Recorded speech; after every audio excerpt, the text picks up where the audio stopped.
तो एक बार फिर से स्वागत है आपका मेरे यूट्यूब चैनल पे। और इस वीडियो में मैं बात करने वाला हूँ PWM और फ्रीक्वेंसी के बारे में। तो सबसे पहले बात कर लेते हैं फ्रीक्वेंसी के बारे में। फ्रीक्वेंसी क्या होता है कि आपका जो सप्लाई है उसमें यानी वो सिंगल साइकिल है, ठीक है। अब सिंगल साइकिल में होता क्या है कि वो कुछ टाइम के लिए ऑन रहेगा और कुछ टाइम के लिए ऑफ रहेगा। और ये सिंगल एक साइकिल होगी जिसमें आपका सप्लाई है ऑन भी रहेगा और ऑफ भी रहेगा, ठीक है। तो ये ऑन एंड ऑफ टाइम का कॉम्बिनेशन है और ये एक सिंगल साइकिल है, ठीक है। अब बात कर लेते हैं फ्रीक्वेंसी कैसे होता है। एक सेकंड में अगर ये मल्टीपल साइकिल कंप्लीट होते हैं, अब ये भी जैसे कि यहाँ पे first cycle, second cycle, third cycle, fourth और फिफ्थ साइकिल ये एक सेकंड में अगर कंप्लीट हो रहे हैं तो हम अपने फ्रीक्वेंसी को बोलेंगे 5 हर्ट्ज़ की ये हमारी फ्रीक्वेंसी है, ठीक है। क्योंकि इस एक सेकंड के अंदर हमारे 5 साइकिल कंप्लीट हो रही है। तो जैसे हमने फ्रीक्वेंसी में देखा था कि क्या होता था 5 हर्ट्ज़ की जो हमारी फ्रीक्वेंसी है, अब उसमें बात कर लेते PWM क्या है, यानी इसका फुल फॉर्म होगा पल्स विथ मॉड्यूलेशन, ठीक है। पल्स क्या है, तो जैसे हम हमने फ्रीक्वेंसी की बात की थी कि एक साइकिल में ऑन टाइम रहता है और ऑफ टाइम रहता है। अब जो कि हम फ्रीक्वेंसी जो भी हमारा 5 हर्ट्ज़ फ्रीक्वेंसी है उसमें एक साइकिल को कंप्लीट करने के लिए कितना टाइम चलेगा, कितना टाइम चाहिए होगा, तो 200 मिली सेकेंड हमें चाहिए होगा। तो अगर हम इसे बोलते हैं कि इसमें 100 मिली सेकेंड ऑन रहेगा और 1 मिली सेकेंड ऑफ रहेगा, तो हम इसमें बोलेंगे इसकी ड्यूटी साइकिल 50% ड्यूटी साइकिल है, ठीक है। अब यहाँ पे एक बात ध्यान रखना है कि ड्यूटी साइकिल जो निकलेगी वो आपके मेनली ऑन टाइम पे ज़्यादा डिपेंड करेगी, ठीक है। यानी जितना टाइम अगर ऑन रहेगा उतना ही ज़्यादा ड्यूटी साइकिल का परसेंटेज गिना जाएगा। वो कैसे, तो अगले उदाहरण से देखते हैं। तो अगले उदाहरण में जैसे बताया गया कि मैं फिर से हम बात करूँगा कि 200 मिली सेकेंड की एक सिंगल साइकिल है, ठीक है। अगर 5 हर्ट्ज़ की फ्रीक्वेंसी है तो एक साइकिल को कंप्लीट होने में 200 मिली सेकेंड लगेगा, ठीक है। अब यहाँ पे जो 100 मिली सेकेंड ऑन रख रहा था और 100 मिली सेकेंड ऑफ टाइम लग रहा था, तो अगर यहाँ पे मैं बात करता हूँ कि 150 मिली सेकेंड अगर हमारी फ्रीक्वेंसी में 5 हर्ट्ज़ की फ्रीक्वेंसी में अगर जो भी ऑन टाइम है वो हमारा 150 मिली सेकेंड ऑन रहा और फिर ऑफ हमारा 50 मिली सेकेंड, ठीक है। तो अब हम बोलेंगे कि ये जो ड्यूटी साइकिल है वो 75% ड्यूटी साइकिल कहलाई जाएगी इस फ्रीक्वेंसी की, ठीक है। इसमें जो पल्स है उसमें ऑन टाइम कितना है, वो है 75% ड्यूटी साइकिल के अकॉर्डिंग, यानी 150 मिली सेकेंड तक वो ऑन है एंड 50 मिली सेकेंड तक ऑफ है, यानी ऑफ टाइम कम है बट ऑन टाइम ज़्यादा है। तो अब सेकंड उदाहरण देखेंगे जिसमें मैं बात कर रहा हूँ कि अब मैं ऑन टाइम 50 मिली सेकेंड लगता हूँ, यानी 200 मिली सेकेंड का हमारी सिंगल साइकिल है, तो 50 मिली सेकेंड ये ऑन रहा और 75 यानी 150 मिली सेकेंड ये ऑफ रहा, ठीक है। ऑन टाइम कितना है 50 मिली सेकेंड और ऑफ टाइम कितना है 150 मिली सेकेंड। तो अब जो हमारा ड्यूटी साइकिल कहला जाएगा इस पल्स विथ मॉड्यूलेशन का वो 25% कहला जाएगा। प्रॉब्लम फ्रीक्वेंसी 50% ड्यूटी साइकिल कुछ इस प्रकार से दिखेगी और 70% ड्यूटी साइकिल की PWM फ्रीक्वेंसी कुछ इस प्रकार से दिखेगी और 25% ड्यूटी साइकिल की फ्रीक्वेंसी कुछ इस प्रकार से दिखेगी। अब आर्डिनो हमें रजिस्टर लेवल प्रोग्रामिंग हम जब कर रहे हैं तो हम PWM फ्रीक्वेंसी किस प्रकार से जनरेट करेंगे उसके बारे में बात करते हैं। तो हम टाइमर ही यूज़ कर रहे हैं, अभी हमारी कंटिन्यूस सीरीज़ में हम टाइमर की बात कर रहे हैं। तो कैसे हम फास्ट PWM जो कि हम यूज़ कर सकते हैं आर्डिनो के अंदर रजिस्टर लेवल प्रोग्रामिंग की सहायता से। तो यहाँ पे पहले हम बात करेंगे टाइमर काउंटर कंट्रोल रजिस्टर ए के बारे में, यानी TCCR0A के बारे में बात करेंगे, जिसमें हमें मुख्य कौन सी, तो WGM 01, WGM 00 और COM 0A1 और COM 0A2 का यूज़ करेंगे TCCR1 रजिस्टर में, ठीक है। इन बीटों को हम सेट करेंगे। तो फास्ट PWM जनरेट करने के लिए हमें क्या करना होगा, तो WGM M01 और WGM M00 को की बीट को 1 सेट करेंगे किस रजिस्टर में, तो TCCR0A रजिस्टर में, ठीक है। TCCR0A ही रजिस्टर में तो COM 0A1 और COM 0A0 की बीट को सेट करेंगे। तो हमें क्या होगा कि OC0A जो कि हमारा आर्डिनो का पिन नंबर 6 है, यानी पोर्ट PD6 पे हमारा आउटपुट PWM आएगा, PWM फ्रीक्वेंसी आएगी। अब ये किस फॉर्म में यानी किस मोड में आएगी, ये इन्वर्टिंग होगी या नॉन इन्वर्टिंग होगी। अब वो जब हम जब प्रोग्राम कर रहेंगे और आउटपुट में हम चेक करेंगे तो मैं जब इन्वर्टिंग करूँगा और नॉन इन्वर्टिंग करके भी उसे चेंज करके दिखाऊंगा, यानी नॉन इन्वर्टिंग रहेगा फिर इन्वर्टिंग करके उसको चेंज करके दिखाऊंगा कि भाई उसकी फ्रीक्वेंसी में क्या बदलाव आता है, यानी जो हमारा आउटपुट है उसमें क्या बदलाव आता है, जिसे क्यों इन्वर्टिंग और नॉन इन्वर्टिंग कहा जाता है, तो वो हम उदाहरण के माध्यम से ही जानेंगे। ठीक है, तो ये तो मोड है, हमें सेट करना होगा कि भाई हम नॉन इन्वर्टिंग मोड यूज़ कर रहे हैं या इन्वर्टिंग मोड यूज़ कर रहे हैं। तो ये 2 बीट जो कि हमें TCCR0A रजिस्टर में ही मिलेगा। आउटपुट जो कि हमने बताया था OC0A यानी PD6 आर्डिनो की पिन नंबर 6 में हमें यह आउटपुट मिलेगा। ठीक है, अब बात करते हैं TCCR0B रजिस्टर के बारे में। तो उसमें हमें मुख्य रूप से 3 बीट होती है लास्ट की, जिसमें CS02, CS01 और CS00। यहाँ पे टाइमर 0 का यूज़ कर रहा हूँ मैं याद से, तो वहाँ यानी जो भी होगा टाइमर 0 के रिलेटेड है, यानी तो CS02 और CS01 और CS00 यानी इन तीनों की बीट का यूज़ करके हम सेट करते हैं अपने प्री स्केलर का। और तो यहाँ पे हम यूज़ करने वाले 1024 प्री स्केलर को। प्री स्केलर क्या है और इसका यूज़ हम कैसे करते हैं, इसके लिए आपको पुरानी वीडियोस देखनी होगी जो कि ऑलरेडी बन चुकी है। तो आप प्लेलिस्ट पे जाओ, आराम से इसको यानी स्टार्टिंग से अगर स्टार्ट करते हो तो आपको शायद फिर कुछ बातें ऑटोमेटिकली फीड हो जाएगी कि भाई प्री स्केलर का यूज़ कैसे करना है और बाकी सब चीज़ें। तो यहाँ पे 1024 प्री स्केलर का यूज़ करने वाला है।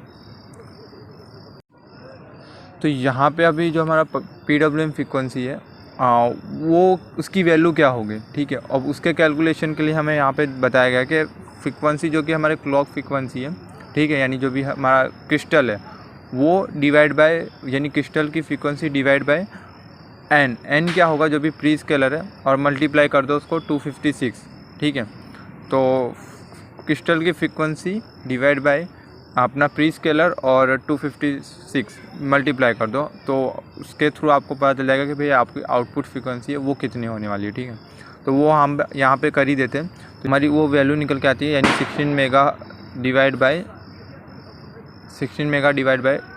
2,62,144। तो हमारी आउटपुट जो भी हमारा आउटपुट यानी OC0 में से हमें आउटपुट फ्रीक्वेंसी कितनी मिलेगी 61.0 हर्ट्ज़। ठीक है, जो कि हम देखेंगे उदाहरण में जब भी हम इसके आउटपुट को चेक करेंगे। तो यानी हम अपने PWM की सेटिंग किस प्रकार से करते हैं। तो यहाँ पे TCNT0 की मैक्सिमम वैल्यू 255 है।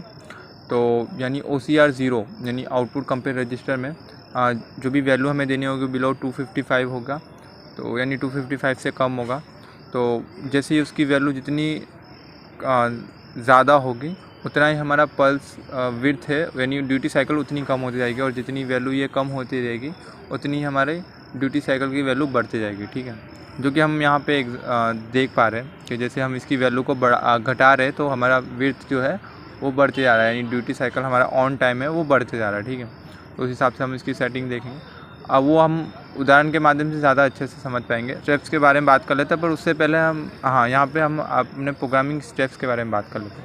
तो सबसे पहले हम क्या करने वाले हैं, set Arduino pin 6 as output. ठीक है, जो कि DDR-D। हाँ, जब भी आपको ये चीज़ याद रखना है कि जब भी आप OCR0 यानी PD6 में सब आपको आउटपुट यूज़ करना है, जब भी आप इस मोड को एक्टिव कर रहे हो तो आपको उसे एज आ आउटपुट बताना ज़रूरी होगा अपने प्रोग्राम में। तो set Arduino pin 6 as output DDR-D में PD6 नंबर की बीट को सेट। अब स्टार्टिंग में क्या करेंगे कि हम सारी बीट को 0 सेट कर देते हैं। ठीक है, हमें नहीं पता है कि पुरानी सेटिंग क्या होगी, तो हम पहले सब चीज़ की बीट को 0 सेट कर देते, तो फिर उसके हिसाब से अब जिस बीट को हमें सेट करना है वो हम पर्टिकुलर उसी बीट को एक्सेस करेंगे।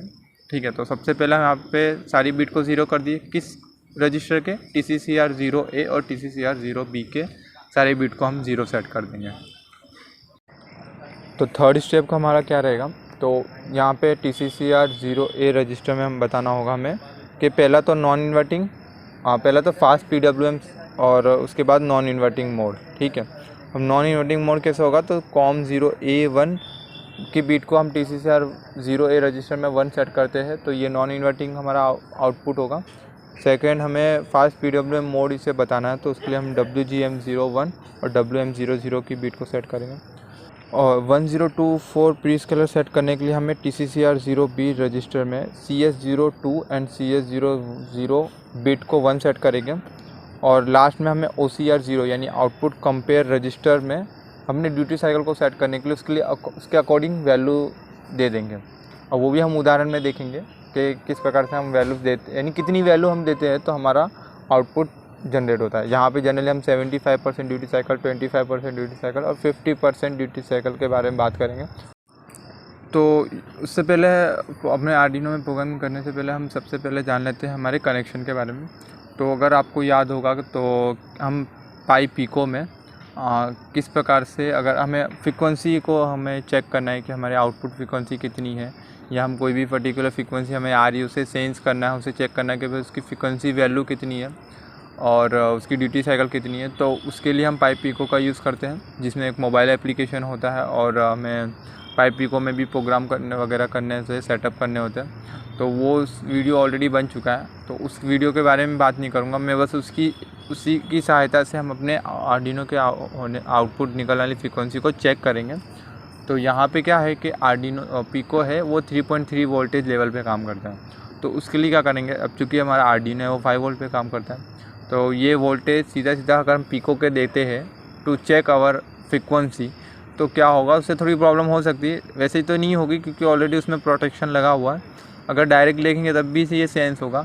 बट चूँकि हमें ये पता है तो 3.3 उसकी ऑपरेटिंग वोल्टेज फ्रीक्वेंसी है, तो उसका वोल्टेज लेवल हम उतना या उससे कम रखेंगे, यानी 3.3 वोल्ट जितना या उससे कम, यानी 2.5 या 2 जितने वोल्ट तक हम उसके रख सकते हैं। तो उसके लिए हमें क्या करना होगा, तो जो भी हमारी फ्रीक्वेंसी निकल के आ रही है 5 वोल्ट में आर्डिनो से, तो 10K के हम यहाँ पे वोल्टेज डिवाइडर बनाएंगे। तो वोल्टेज डिवाइडर से होगा क्या कि अगर आप दो सेम इक्वल वैल्यू की रजिस्टर को ले रहे हो और उसमें अपना VCC और ग्राउंड दे रहे हो, तो सेकंड रजिस्टर के टर्मिनल से यहाँ पे आउटपुट में आप देख सकते हैं, यानी यहाँ पे डायग्राम में देख लो कि वहाँ पे सेकंड नंबर के रजिस्टर से फर्स्ट नंबर के सेकंड वाले पॉइंट से आपको जो भी वोल्टेज लेवल मिलेगा विथ ग्राउंड के कंपैरिजन में वो हाफ़ हो जाएगा आपके मेन VCC से, ठीक है। तो बस वही चीज़ करेंगे हम यहाँ पे कि 2 10K के रजिस्टर को लेंगे, तो यानी जो भी हमारा 5 वोल्ट की जो भी फ्रीक्वेंसी आएगी उसे हाफ़ करेंगे ताकि पिको को तकलीफ़ ना हो इसे सेंस करने में, ठीक है। तो वो आउटपुट हमारा कहाँ जाएगा, तो पिको की ओर। पिको का कनेक्शन कैसा है उसका भी बारे में हमने ऑलरेडी वीडियो बन चुका है, उसमें देख लेना। उसमें हाँ भले मैंने वोल्टेज डिवाइडर यूज़ नहीं किया था, सीधा आर्डिनो के पिन को पिको को दे के हमारे आउटपुट जो भी फ्रीक्वेंसी जनरेट हो रही है वो हम मोबाइल में चेक कर पा रहे थे। तो वो भी एक वीडियो है, तो वो अगर आप समय निकाल के देख सको तो देख लेना। और फिर आते हैं अपने आर्डिनो IDE पे। तो सबसे पहले यहाँ पे हम क्या करेंगे, तो सबसे पहले यहाँ पे इंट मेन DDRD और इक्वल, ठीक है, 1 लेफ्ट शिफ्ट PD6। तो इससे क्या होगा, जो भी फास्ट PWM जो भी हमारा आउटपुट आने वाला है यानी PD6 OCR 0A, वो हमें ऐसे आउटपुट सेट करना होगा ताकि हम इसकी वैल्यू, ताकि इसकी में वो आउटपुट फ्रीक्वेंसी आ पाए। सेकेंड हम TCR 0A में जो कि मैं बताया था कि स्टार्टिंग में आप इसकी वैल्यू को 0 सेट कर दो, TCR 0A और TCR 0B की बीट को सेट कर देंगे 0। फिर हम बात करेंगे कि अब 2 चीज़ करनी होती है हमें यहाँ पे, नॉन इन्वर्टिंग और फास्ट PWM मोड, ठीक है। नॉन इन्वर्टिंग के लिए क्या करेंगे, TCR 0A रजिस्टर में तो 1 लेफ्ट शिफ्ट COM 0A, ठीक है, उसकी बीट को सेट करेंगे। और साथ ही साथ हम बता देंगे WGM 01 और WGM 00 की बीट को 1 सेट कर देंगे, जिससे ये फास्ट PWM मोड एक्टिव हो। अब TCR 0B में हम क्या कर लेंगे, यहाँ पे हमें खाली इसको प्री स्केलर सेट करना होगा। तो चूँकि हम 1024 प्री स्केलर यूज़ कर रहे हैं, तो CS01, CS02 और CS00 की बीट को 1 सेट करेंगे ताकि हमारा प्री स्केलर 1024 सेट हो जाए। अब इतना होने के बाद हमें OCR 0A यानी आउटपुट कंपेयर रजिस्टर है, उसमें हमें अपने ड्यूटी साइकिल के हिसाब से, यानी अभी यहाँ पे मैं 50% ड्यूटी साइकिल यूज़ करने वाला हूँ। तो मैं क्या करूँगा, हमारे चूँकि हम जानते हैं कि TCNT 0 की मैक्सिमम वैल्यू 255 है, तो उसका हाफ वैल्यू क्या होगा, वो 126.5, ठीक है, तो उतना होगा। बट यहाँ पे हम डेसिमल में नहीं, हम सीधा सिंपल कि यहाँ पे OCR 0 में 127 वैल्यू दे देते हैं। तो OCR 0 में हम 127 वैल्यू सेट करते हैं तो हमारा आउटपुट फ्रीक्वेंसी है वो 50% ड्यूटी साइकिल के हिसाब से आएगा। While 1 curly bracket start, curly bracket close, return 0 कर देते हैं और कर्ली ब्रैकेट को क्लोज कर देते हैं हमारे मेन का, ठीक है। और इसे कंपाइल करते हैं।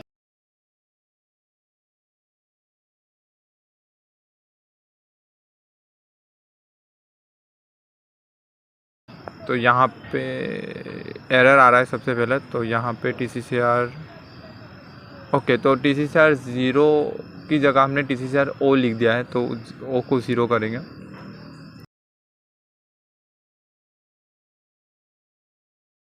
और अगेन कंपेयर करते हैं।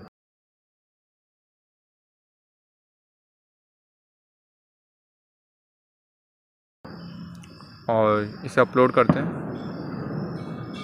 तो जैसे कि हम देख पा रहे हैं कि हमारे आउटपुट फ्रीक्वेंसी 50% ड्यूटी साइकिल के हिसाब से आ रहा है। हम ये यहाँ पे हम जैसे कि देख रहे हैं कि यहाँ पे 50% ड्यूटी साइकिल निकल के आ रहा है। और उसी के साथ ही साथ हमें पता चल रहा है कि हमारी जो फ्रीक्वेंसी है जो कि 50 हर्ट्ज़ की, जो कि यानी 61 था पर 60.8 समथिंग आसपास है, यानी 60 के आसपास ही है। तो वो फ्रीक्वेंसी और ड्यूटी साइकिल, ये दोनों फ्रीक्वेंसी तो हमने कैलकुलेशन के हिसाब से पता चल रहा है कि भाई वो इसी के आसपास, और ड्यूटी साइकिल जो कि मैंने बताया था कि अपना 255 की वैल्यू से हम कम रखते हैं, यानी इसका हाफ है, तो उस हिसाब से हमारी फ्रीक्वेंसी 50% ड्यूटी साइकिल के, यानी PWM हमारा 50% ड्यूटी साइकिल का होगा, ठीक है। यहाँ पे हम चेंज करते हैं ड्यूटी साइकिल, यानी OCR 0 की वैल्यू को चेंज करते हैं 63, ठीक है। तो सबसे पहले हम बात कर लेते हैं कि 63 अगर सेट करते हैं, ठीक है, तो क्या होगा, तब हमारी आउटपुट फ्रीक्वेंसी है उसका ड्यूटी साइकिल कितना होगा, वो होगा 25%, ठीक है।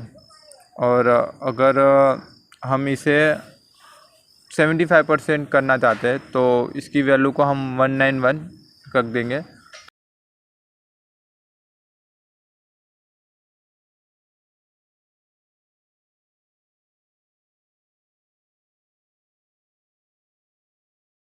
इसे कंपाइल करते हैं एंड अपलोड करते हैं। तो जैसे कि हम देख पा रहे हैं कि अब हमारा जो ड्यूटी साइकिल है 75% के हिसाब से, ठीक है। अब यहाँ पे मैंने एक बात की थी कि इन्वर्टिंग और नॉन इन्वर्टिंग वाले कॉन्सेप्ट के बारे में बात किया था, ठीक है। तो अब इन्वर्टिंग करने के लिए, नॉन इन्वर्टिंग हम देख रहे थे, अब इन्वर्टिंग करने के लिए क्या करेंगे हम, तो COM 0A0, ठीक है। तो यहाँ पे हम COM यानी यही वाली लाइन को कॉपी कर लेते हैं, इसे पेस्ट करते हैं और उसमें A0 हम सेट कर, यानी A0 लिखते हैं, COM 0A0, ठीक है। जब ये बीट भी हम TCCR 0A रजिस्टर में अगर इस बीट को भी हम 1 सेट करते हैं तो क्या होगा, तो इन्वर्टिंग मोड हो जाएगा, ठीक है। तो जो चीज़ यानी जो हमारा आउटपुट फ्रीक्वेंसी है वो साइकिल उल्टी हो जाएगी, ठीक है। यानी जो ऑन टाइम था वो ऑफ टाइम बन जाएगा और जो ऑफ टाइम था वो ऑन टाइम हो जाएगा, ठीक है। तो जैसे कि जो 75% ड्यूटी साइकिल थी वो चेंज होके क्या हो जाएगी, 25% हो जाएगी, यानी साइकिल को आप उल्टा कर दो, ठीक है। तो ऑन टाइम आपका ऑफ टाइम हो जाएगा और ऑफ टाइम में आपका ऑन टाइम की वैल्यू आ जाएगी, ठीक है। तो यहाँ पे अगर जैसे हम इसे कंपाइल करते हैं और अपलोड करते हैं,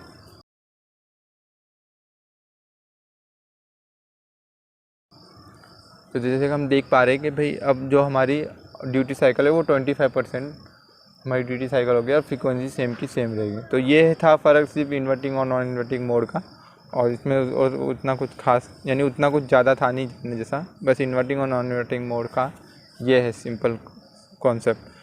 तो और अगर हम यहाँ पे 63 लिख देते हैं तो यानी ऑन टाइम कितना रहेगा, 75% ड्यूटी साइकिल के हिसाब से ऑन टाइम ज़्यादा होगा कंपेयर टू ऑफ टाइम के हिसाब से, अगर हम इन्वर्टिंग मोड का यूज़ कर रहे हैं। और यहाँ पे वैल्यू हम OCR 0 में 63 वैल्यू सेट कर रहे हैं, ठीक है। और इसे अपलोड करते हैं और देखते हैं तो आउटपुट हमारा हम देख पा रहे हैं कि ऑन टाइम इस बार ज़्यादा है ऑफ टाइम के कंपैरिजन में। तो बस इस वीडियो में इतना ही, तो अब तक के लिए इतना ही, मिलते हैं नेक्स्ट वीडियो में, तब तक के लिए बाय बाय।